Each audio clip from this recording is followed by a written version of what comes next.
நம்ம பிள்ளைங்களை ஆண்டவருடைய ஊழியத்துக்கு விடுறதெல்லாம் இப்ப என்ன ஆகி போச்சு, குறைஞ்சி போச்சு. என்ன படிக்கிறேன், இன்ஜினியரிங் படிக்கிறேன், நல்ல அந்த அவர்கிட்ட சேர்ந்துடாத, அவர் ஊழியத்துக்கு கூப்பிடுவாரு, அவர்கிட்ட போய் உன் வாழ்க்கையை செஞ்சிடாத நாசமா ஆகிற. எங்க அம்மாவுக்காக நான் கருத்துல துடிக்கிறேன், எப்படியோ திருப்பி விட்டாங்க, அதை பிடிச்சிக்கிட்டோம். இன்னைக்கு வரைக்கும் ஆண்டவர் விரும்பின சாப்பாடை தலை. அல்லேலூயா. இயேசுங்க ரொம்ப உற்சாகமா அல்லேலூயா போடுறான், 100% போடுறான். அது 100% உண்மை அப்படின்னு. அல்லேலூயா. ஏன்னா ஆண்டவருக்குன்னு அர்ப்பணிச்சிங்கன்னா உங்க ஆண்டவர் ஒருபோதும் விட மாட்டார்.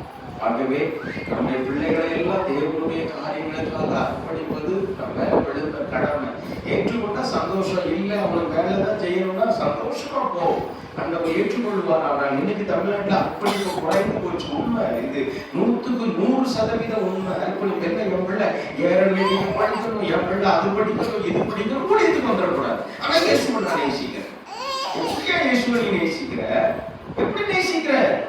உன் பிள்ளைய கூட ஒண்ணு அது நான் கொடுக்க மாட்டேன்.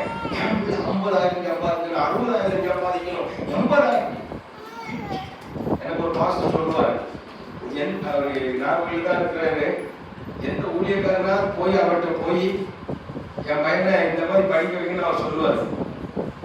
காணிக்க கஷ்டம் தானே உங்ககிட்ட வாழ பிடிச்சான், காணிக்க கஷ்டம் தானே உங்களோட வாழ சாப்பிட்டான், இப்பழத்தையும் சாப்பிட்டு உன் பிள்ளை எங்க கூட போற, இன்ஜினியர் கூட போறியா அப்படின்பாரு.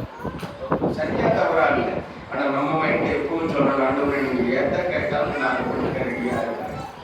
இன்னைக்கு அவங்க அதை செஞ்சுக்கிட்டு இருக்கிறாங்க. வருகிற எல்லா பிள்ளைகளும், வருகிற மிசோராம்ல இருந்து வர்றவங்களாம் வித்தியாசமான மனப்பாங்க, வித்தியாசமான சிந்தனை இருக்கும். எங்க ஊர்ல ஒரு 7th ஸ்கூல் இருக்கு, அந்த ஸ்கூல்ல சில காரியங்களை சொல்லுவாங்க, என்னாலே கிரகிக்க முடியாது, இப்ப இல்ல 10 வருஷத்துக்கு முன்னாடி.